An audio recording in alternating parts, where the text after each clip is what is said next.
क्या होगा अगर यूएसए के डर से इंडिया क्रूड ऑयल लेना रशिया से बंद कर दे। Welcome to close letter analysis. आज की दुनिया में एनर्जी स्ट्रेटजी किसी भी देश के लिए बैकबोन की तरह होती है। इंडिया इस वक्त अपनी एनर्जी पॉलिसी को लेकर ग्लोबल स्पॉटलाइट में है।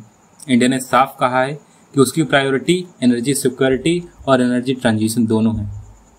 यानी एक तरफ हम अपनी ग्रोइंग पॉपुलेशन और इकोनॉमी के लिए रिलायबल एनर्जी चाहिए, वहीं दूसरी तरफ ग्लोबल कमिटमेंट्स जैसे क्लाइमेट चेंज, रिन्यूएबल टारगेट को भी बैलेंस करना है।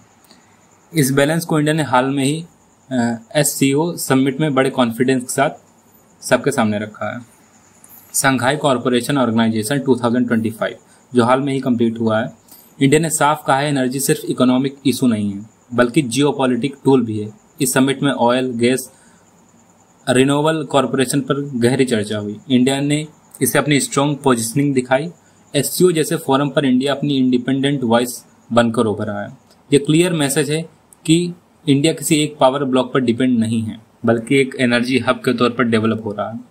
अब बात करते हैं रशिया यूक्रेन युद्ध का, जो इंडिया पर क्या प्रभाव डालता है।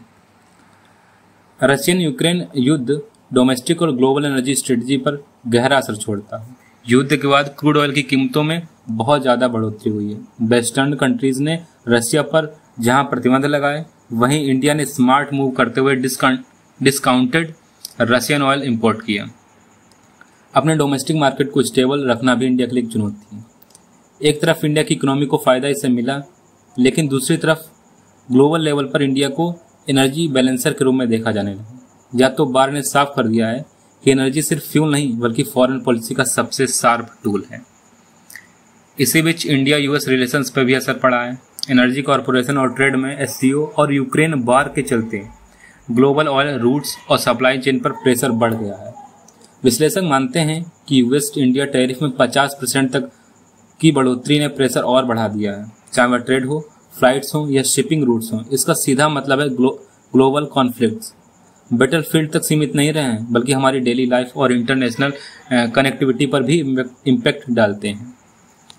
डोमेस्टिक लेवल पर इंडिया ने इसे अपॉर्चुनिटी के रूप में बदला है। रिन्यूएबल एनर्जी प्रोजेक्ट्स जैसे solar park, green hydrogen mission, wind corridors को तेजी से पुश किया है।